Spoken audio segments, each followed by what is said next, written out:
Mi intención es hablarles un poquito acerca del impacto del COVID-19 en la salud mental de niños y adolescentes. Y para eso voy a arrancar con esta imagen con la que pretendo mostrar que buena parte de lo que les voy a hablar ahorita y de lo que les voy a presentar tiene que ver con la forma como al inicio de la pandemia empezamos a ver a los niños y a los adolescentes.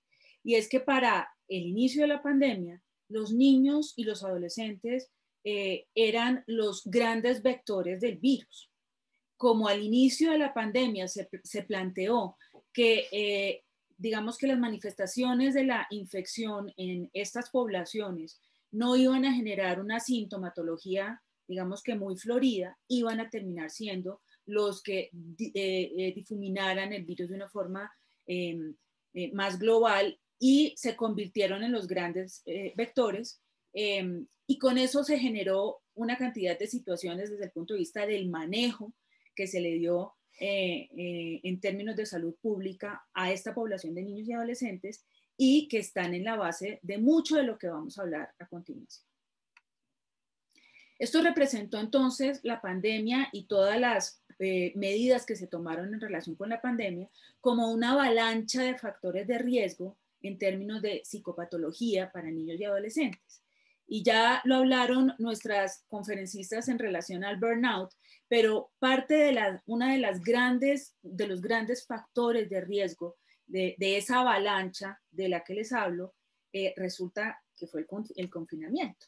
Entonces la UNESCO habla de que aproximadamente 1.38 billones de niños estuvieron sin escolarización presencial durante el 2020, ¿no? ¿Eso qué implicó en términos del funcionamiento de los niños y que generaron además factores de riesgo para psicopatología? La pérdida de las rutinas saludables en términos de patrones de sueño, en términos de patrones de alimentación, en términos de patrones de ejercitación y de contacto con los demás. Y esto, de alguna manera, fue lo que estuvo en la base, en muchas ocasiones, de la psicopatología que se generó a raíz de esto.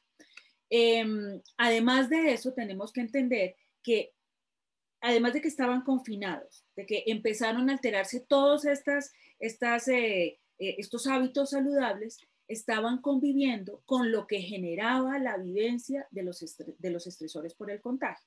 Entonces, toda una serie de temores alrededor del contagio empezaron también a impactar en los niños y vamos a ver más adelante que esto tiene que ver mucho con el momento del desarrollo también que están viviendo los niños.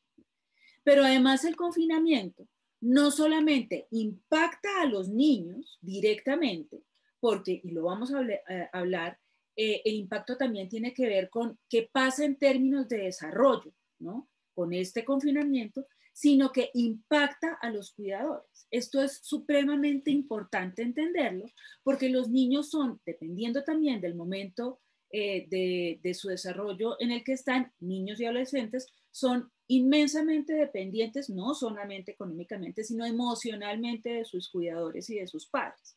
Entonces, ¿qué pasa con todo este confinamiento durante el tiempo que tuvimos que estar encerrados con los cuidadores? Hubo factores laborales, ¿no? Como todos sabemos, muchas personas perdieron su trabajo, ¿no? Y eso generó factores económicos desde el punto de vista de riesgos emocionales para los cuidadores de estos niños y estos adolescentes, factores de tipo social y económico y factores mentales previos a la pandemia. Es decir, si estamos hablando de que todo el confinamiento impactó, ¿no?, a los cuidadores, ¿qué pasa también, ¿no?, con todas las condiciones previas a la pandemia que con el confinamiento aumentaron el riesgo de psicopatología? Esto generó, estos son datos del Observatorio Colombiano de las Mujeres, que en el 2020 hubo unos reportes de violencia intrafamiliar que aumentaron en un 175% y un 36% de aumento de violencia contra las niñas. ¿Qué pasó con los niños y con los adolescentes en términos del confinamiento? Comenzó antes y terminó después. A los niños y a los adolescentes, por las políticas que generó la pandemia, los encerramos primero. ¿no? Y fueron los últimos que pudieron salir, ¿no? A otra vez interactuar con sus pares, otra vez a la presencialidad en la educación. ¿Y qué pasa con las consecuencias de ese confinamiento? Vamos a verlo más adelante, que estamos empezando a vivirlas, pero nos queda también un tiempo para determinar exactamente qué va a pasar a largo plazo con esto. Entonces, todos los factores de riesgo también tienen que ver con lo relacionado con el estrés psicosocial. Entonces, hubo grandes necesidades en términos de necesidades básicas, ¿no? De la población en general, un impacto enorme en el factor económico y un impacto social. Esto genera un impacto, digamos, indirecto en niños y adolescentes, porque esto siempre se habla en términos de los adultos, pero volvemos a lo mismo. ¿Qué pasa con esa población que está a cargo de estos adultos que están supremamente impactados, en los que hay claramente unos estudios que muestran que hay aumento de la psicopatología y que además están a cargo de niños y adolescentes que en términos de psiquismos en desarrollo, por supuesto, va a tener un impacto negativo? No menos importante y también como factor de riesgo, nos referimos a los duelos. Entonces, los duelos por las pérdidas en las familias, todo lo que generó la pandemia en términos de los seres queridos que se perdieron y de cómo se vivieron estos duelos. Yo lo voy a repetir mucho en el tiempo de esta conferencia la importancia del momento del desarrollo.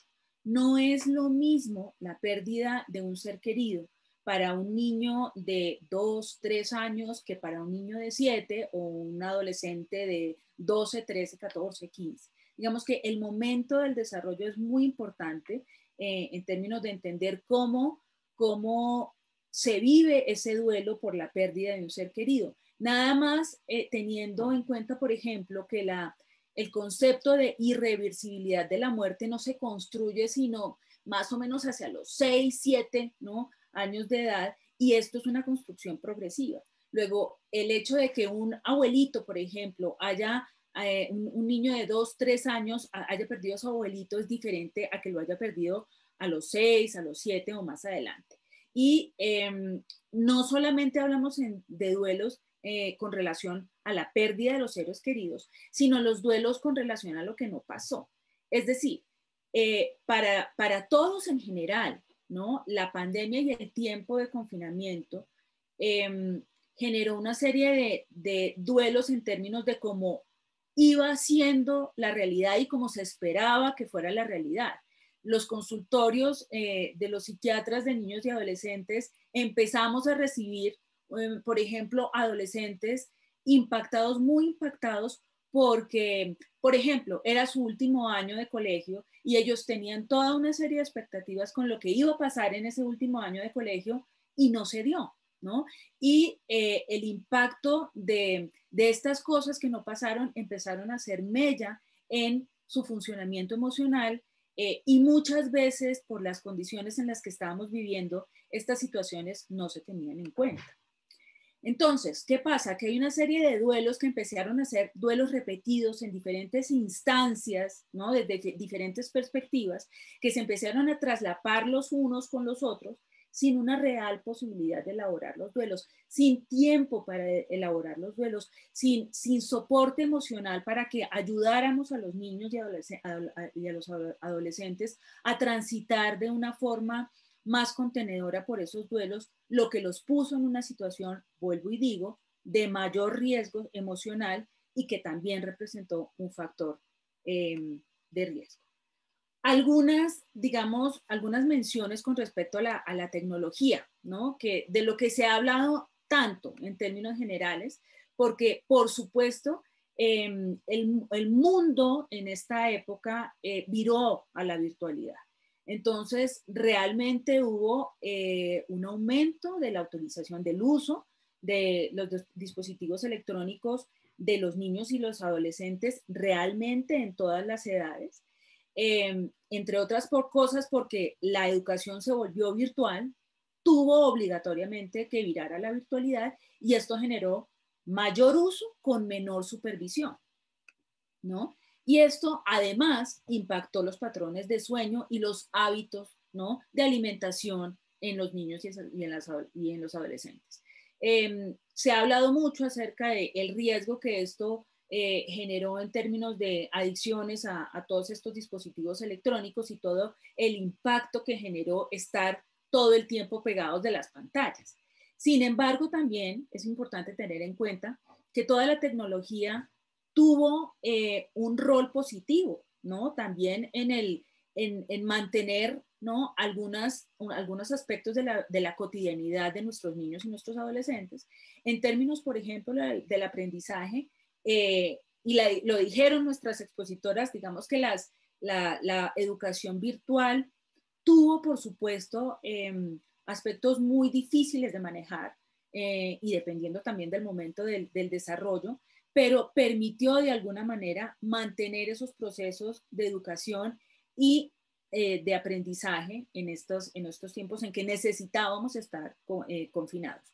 Tuvo también un papel de comunicación, porque lo vamos a hablar más adelante, para un momento del desarrollo como es la adolescencia, la comunicación con los padres resulta fundamental y es una parte muy importante para el proceso que se vive en términos de búsqueda de identificación con los otros como parte de la construcción de la identidad tan importante en estas épocas de la vida. Y por supuesto también nos permitió algo de esparcimiento para niños y adolescentes cuando no podíamos salir de nuestras casas más allá de una hora y resultó también una alternativa para el esparcimiento. ¿Cuál es el riesgo acá?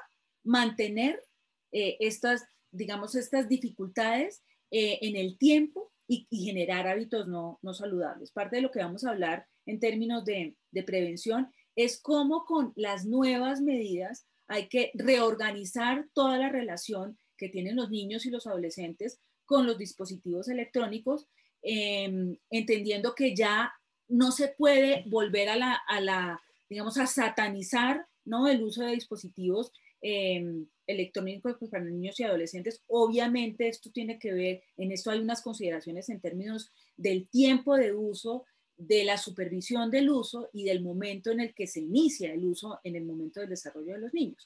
Pero digamos de alguna manera es como reorganizar, ¿no?, todo este uso de dispositivos en esta población para volver a generar hábitos saludables y no perpetuar los no saludables. Entonces, fíjense que yo les he hablado mucho del impacto en términos del desarrollo. Entonces, todo lo que estamos hablando en términos de factores de riesgo está directamente relacionado con el momento en que aparecen todos estos factores de riesgo en el momento del desarrollo del individuo. Entonces, ¿por qué les estoy diciendo esto? Porque a los más pequeñitos, por ejemplo, tienen menos lenguaje. Todas sus vivencias las manifiestan mucho más a través de la conducta. Tienen menos capacidad de verbalizar cómo se sienten a través del lenguaje. Y esto fue muy importante, sobre todo en la época del confinamiento, porque al generar todos estos cambios de rutina, empezaron a aparecer unas manifestaciones conductuales que nos empezaron a llegar además a los consultorios de los psiquiatras infantiles, que además tuvimos que virar a la virtualidad y que la atención de niños tan pequeñitos en virtualidad no resulta tan fácil, pero porque todas estas manifestaciones se estaban dando a través de la conducta, mucho menos a través del lenguaje, precisamente por temas de desarrollo. Entonces, los niños entre más pequeñitos son más sensibles a los cambios del entorno. Digamos que, ¿por qué del entorno? Porque en este momento, cuando son más pequeñitos, son más dependientes, ¿no?, en términos de su funcionamiento de sus papás, ¿cierto? Entonces, cuando en un momento en el que el impacto estaba generando situaciones de manifestaciones de ansiedad, de dificultades relacionadas con todo el impacto social que tuvo esto sobre los adultos, este impacto emocional en los adultos estaba generando un impacto emocional en los niños, que son, como les digo, mucho más sensibles al cambio entre más chiquitos son, porque son mucho más móviles a los cambios emocionales en sus figuras de apego. Por supuesto, todo lo relacionado con el desarrollo psicomotriz se impactó, porque también entre más pequeñitos son, pongámonos en la situación de los niños alrededor de los 3, 4, 5, 6 años, en los que buena parte de su desarrollo psicomotriz tiene que ver con la interacción con el entorno. Entonces, con la salida al parque, con la subida a un árbol, con la interacción en el jardín infantil con los otros niños, se regulan mucho a través, ¿no?, de la imitación, de cómo ven a sus compañeritos, y todo eso desapareció. Entonces, empezamos a tener niños en estas edades del desarrollo, que su desarrollo se estaba dando confinados en 4 paredes, sin posibilidad de una estimulación adecuada de todos los canales sensoriales, que además favorecen la construcción de la personalidad y favorecen la autorregulación y una cantidad de cosas que tienen que ver con el funcionamiento psíquico de los niños. Como les digo, bueno, el aprendizaje que tiene que ver con, a partir de la interacción con el entorno y la imitación de sus pares, y todo lo relacionado con las implicaciones que tuvo la educación en la virtualidad, en la que también los más chiquitos tenían que estar acompañados por padres que estaban además agobiados porque también tenían que responder con sus obligaciones laborales y que muchas veces terminaron en fracasos escolares. Hablemos un poquito de los adolescentes, entonces los que estaban más adelante, ¿no? Aun cuando estos aspectos de los que acabamos de hablar en los adolescentes ya están más organizados, los adolescentes están en un momento de la vida en el que, como les decía, están en un proceso de construcción de su identidad, en la que necesitan también verse reflejado mucho a través de sus pares, donde es indispensable la interacción social, pero además no solamente en términos de cómo interactúan con sus pares, sino en la distancia que tienen que generar con sus padres para consolidar esa nueva identidad. Es una distancia relacional que es una distancia necesaria, ¿no?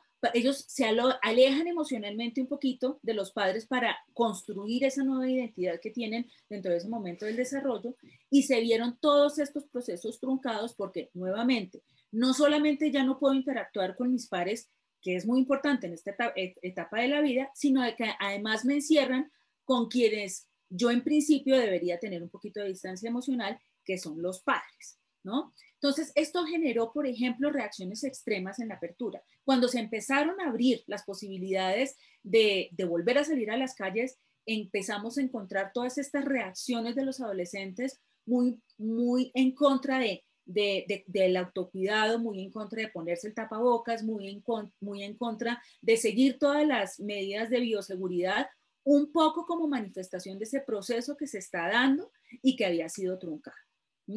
Todo lo relacionado con la educación en la virtualidad, que ya nos los dijeron nuestras conferencistas de la Universidad de los Andes, y todo lo que generó en términos del impacto en el aprendizaje, ¿no? Y todos los correlatos desde lo que estaba esperado y no se dio, como les hablaba cuando hablábamos de los duelos. Entonces, empezaron a haber una serie de manifestaciones clínicas al inicio de la pandemia, ¿no? Hay otras que se están dando en este momento y, por supuesto, tenemos que pensar qué va a pasar para después, ¿no? Entonces, durante el tiempo de confinamiento, todo lo relacionado con el temor a la infección, y volvemos a lo mismo, dependiendo del momento del desarrollo, lo expresaban de forma diferente. La avalancha de información que hubo en ese momento empezó a afectar a los niños que oían el noticiero, ¿no? Oían el noticiero que estaban viendo sus papás, pero al no tener la capacidad de manifestarlo a través del lenguaje, empezaron a manifestarlo a través de la conducta. Entonces, dependiendo del momento del desarrollo, hubo temor a la infección. Muchos papás pensaban, ¿no?, que porque eran niños muy pequeñitos no iban a entender mucho lo que estaba pasando, y no entendían que esto estaba permeando mucho más el nivel de comprensión de la situación y de procesamiento de la información dependiendo del momento del desarrollo. Hubo, por supuesto, unos sentimientos de incertidumbre que inundaron a la población, sentimientos de preocupación con respecto a que lo que iba a pasar, frustración y aburrimiento, todo ese tiempo que estuvimos confinados, que no le pasó solamente a los niños y a los adolescentes, sino también a los adultos y a los cuidadores en términos, ¿no?, del impacto que eso produjo, sentimientos de ansiedad y tristeza, y esto a nivel generalizado.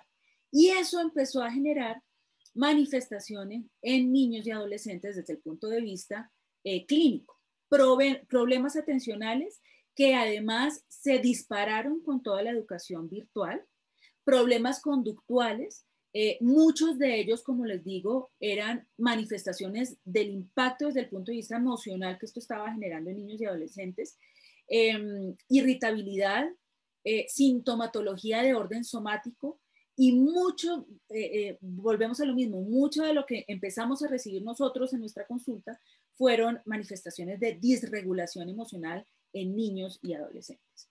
Hubo, por ejemplo, esto es un dato de la Asociación Española de Pediatría, un aumento del 50% de las consultas psiquiátricas de urgencias en menores durante el 2020. Entonces, ¿qué generó? Y los estudios lo muestran, un aumento en la incidencia de los trastornos de ansiedad, los trastornos depresivos, los trastornos de conducta y los trastornos de sueño en las diferentes etapas del desarrollo.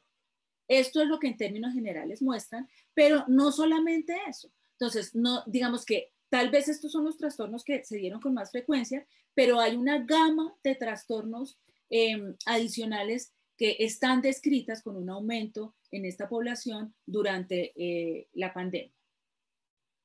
Y muchos de estos, bueno, acá están nombrados, el trastorno de estrés postraumático, el trastorno de separación, los trastornos de conducta alimentaria disparadísimos, sobre todo en adolescentes mujeres, y los trastornos por abuso de sustancias.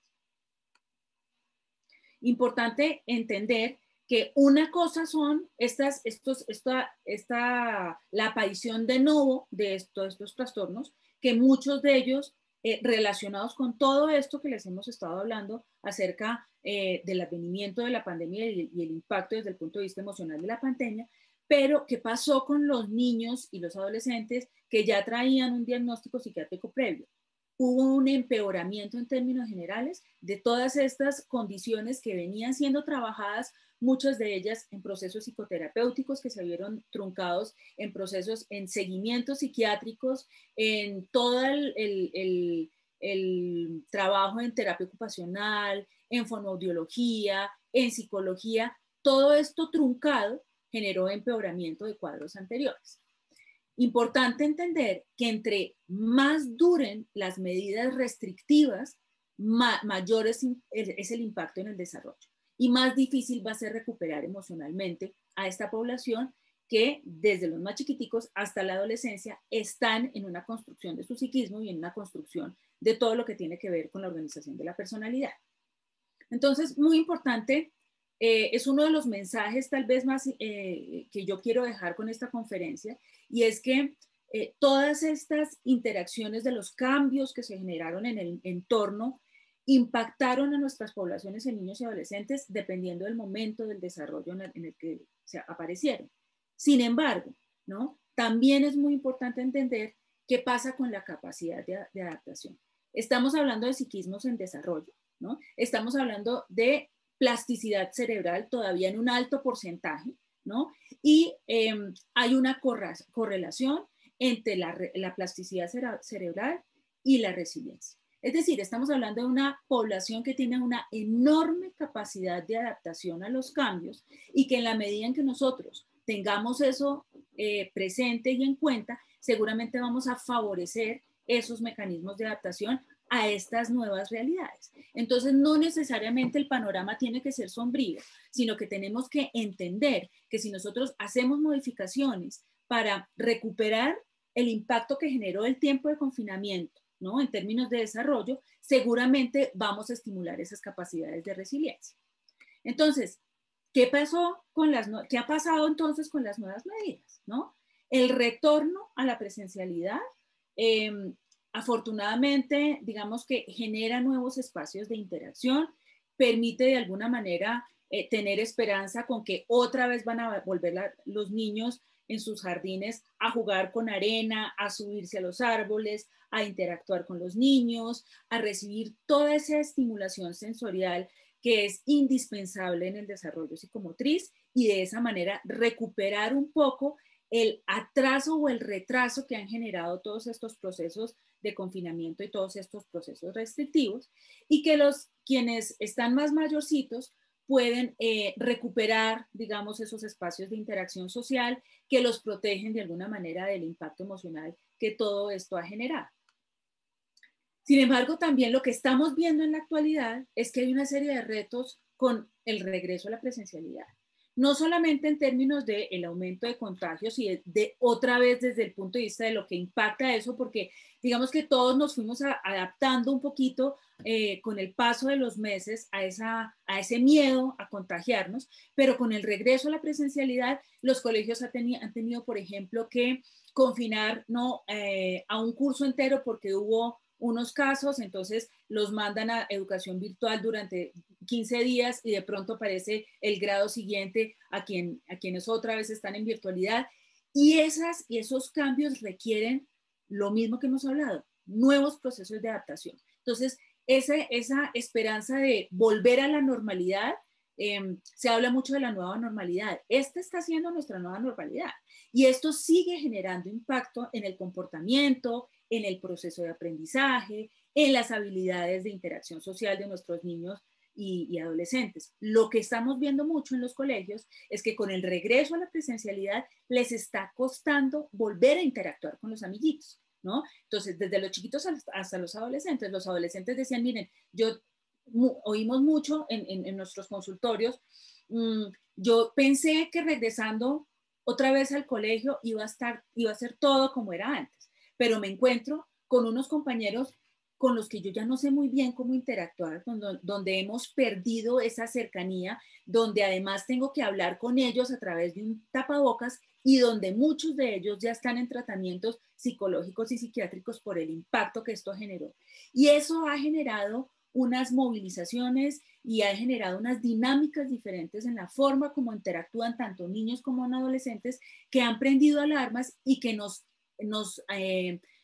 alertan a nosotros como adultos a generar estrategias y mecanismos que les permitan adaptarse a estas nuevas realidades.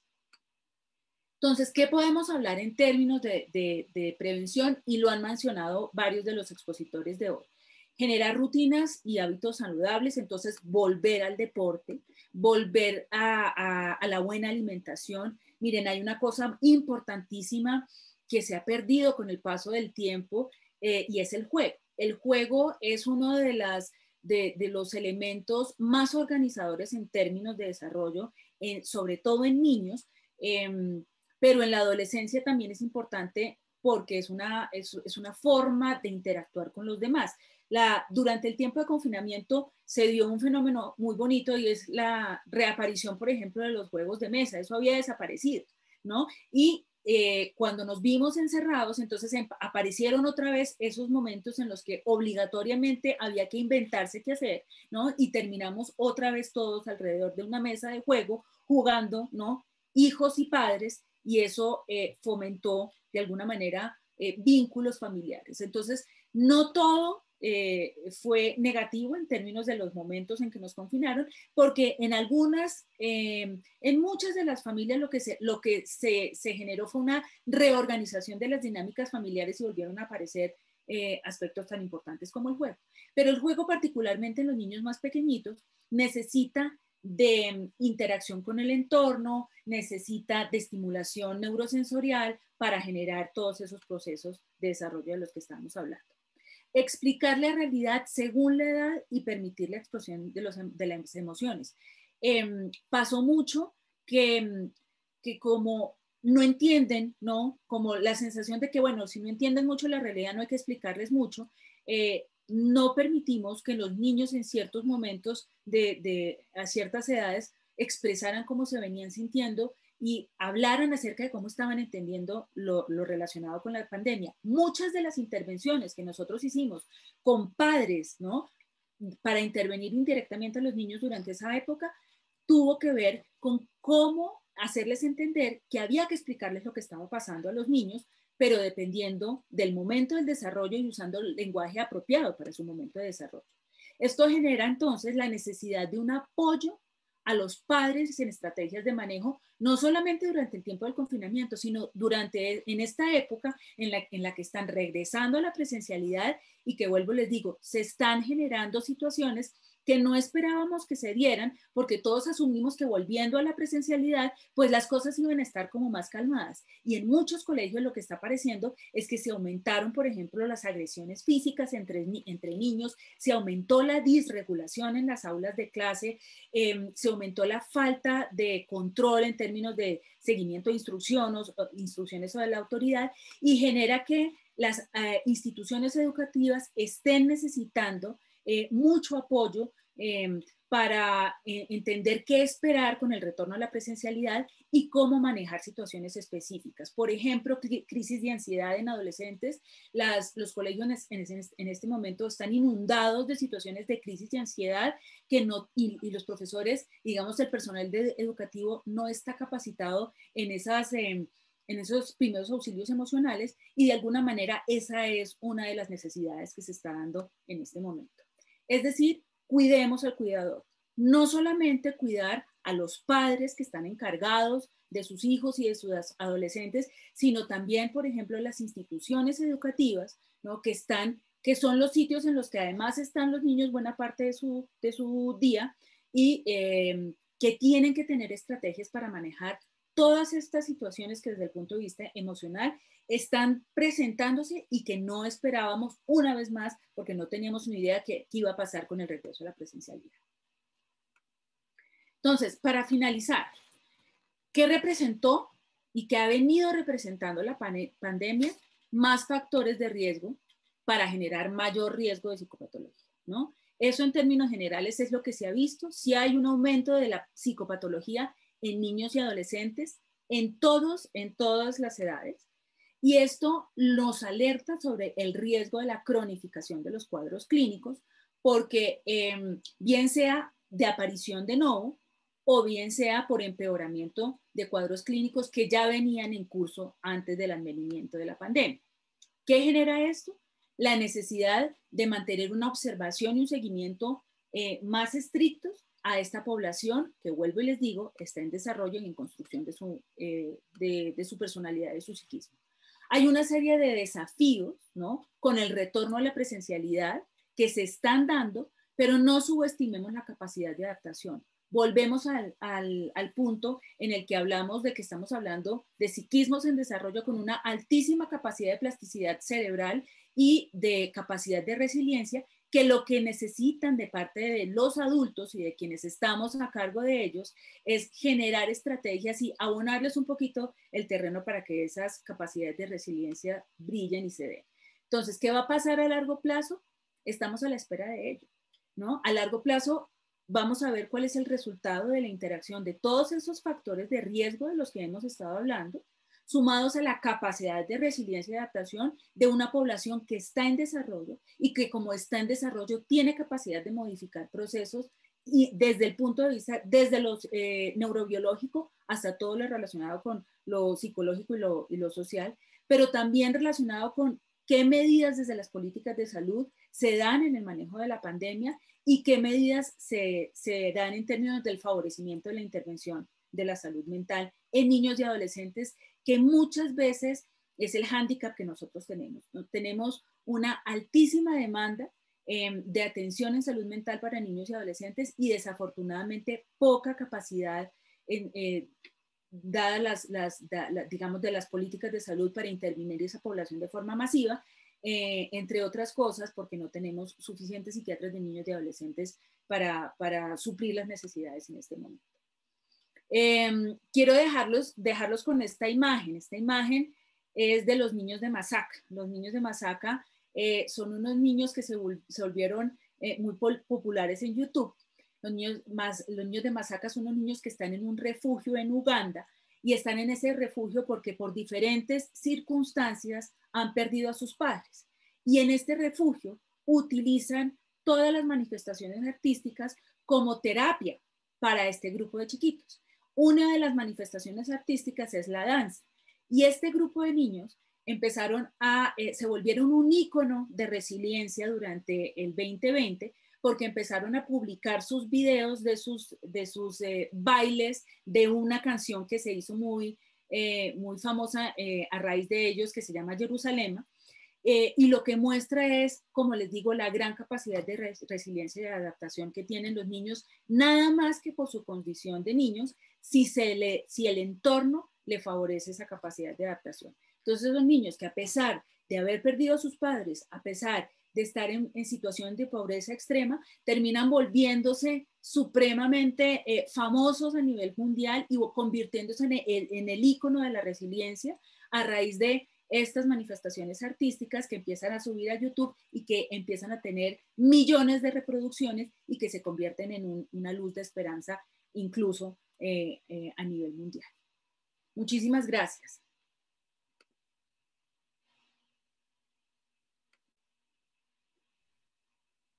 Muchísimas gracias, doctora. Definitivamente, uno de los grupos poblacionales que ha sufrido las consecuencias de la pandemia han sido los niños y los adolescentes, y claramente no se debe olvidar su salud mental. A continuación, daremos espacio a leer las preguntas del público. En el momento no hay preguntas en el chat. Vamos a esperar un momento a que, por si surgen nuevas preguntas.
Por el momento no hay más preguntas, pero hay dos preguntas.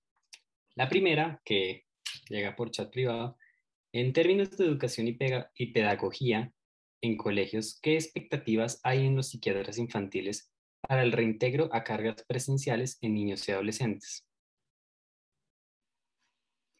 Bueno, las expectativas, digamos que van, yo creo que van en la línea de ojalá las instituciones educativas tengan apoyo en términos, como les decía, de cómo manejar ese retorno a la presencialidad, porque se van a ver enfrentadas a situaciones que no estábamos esperando, ¿no? Que es un poco lo que se está dando, porque va a haber digamos, una carga para todas las instituciones educativas del manejo de estas situaciones a nivel emocional que se están dando en los niños y en los adolescentes. Es decir, los colegios van a empezar y están empezando a recibir en la presencialidad niños cuyas condiciones desde el punto de vista de salud mental que ya se habían dado antes de la pandemia están empeorando en términos de aprendizaje, en términos de regulación emocional, en términos de conducta, pero además todo lo nuevo, ¿no? Y eso genera dificultades no solamente en la, digamos, en el desempeño académico de esos niños, sino además de la interacción que se están dando con ellos y con los profesores. Entonces, que creo que es importante y es que prendamos a las alarmas sobre la necesidad que tienen las instituciones educativas de recibir un apoyo en términos de capacitación, por ejemplo, de esos primeros auxilios emocionales de los que estábamos hablando, para saber qué pueden manejar ellos y qué no, que en un momento dado tienen que levantar la mano y pedir ayuda, qué se puede manejar al interior de la institución educativa, qué recursos, qué nuevas, digamos, políticas tiene que tener la educación, la institución educativa en términos del manejo psicológico al interior de las instituciones, porque, por ejemplo, estamos viendo que están necesitando contratar más personal del grupo de psicología o de terapias de los colegios para poder suplir estas necesidades. Muchísimas gracias, doctora. La pregunta en el chat que aparece es de Carlos Villarraga. ¿Qué debería contener una política pública de salud mental? ¿Generar en los medios de información la necesidad de retomar hábitos y rutinas? Pues yo creo que lo primero es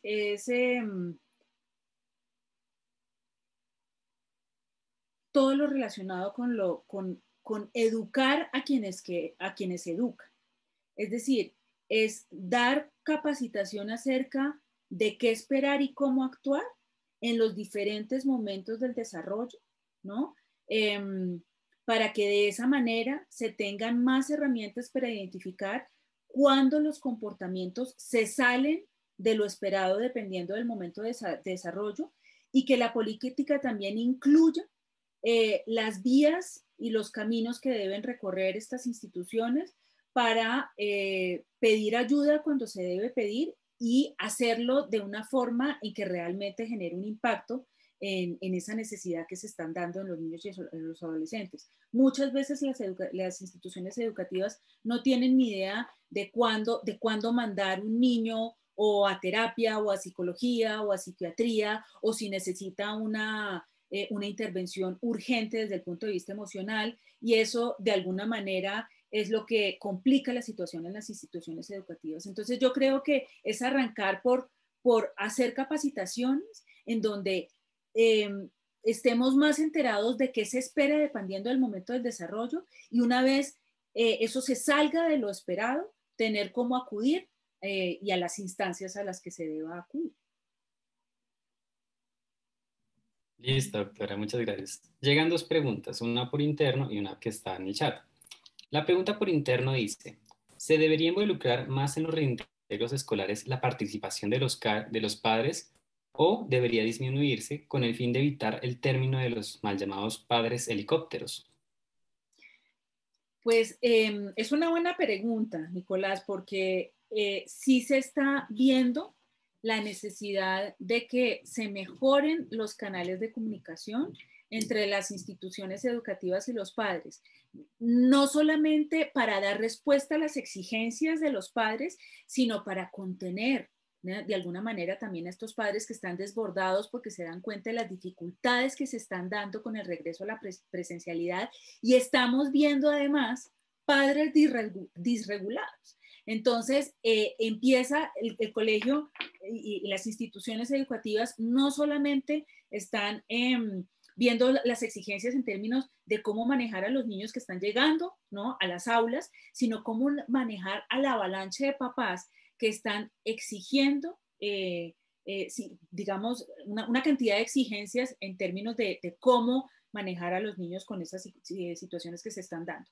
Entonces, sí creo que hay que mejorar los canales de comunicación, pero hay que mejorar, digamos, las herramientas que tienen las instituciones educativas para también darles todas estas escuelas de padres que muchas de las instituciones educativas dan para contener a estos padres desbordados que muchas veces tratan de llevar la solución al colegio y digamos que personalizar al colegio de situaciones emocionales para las cuales el colegio no está preparado.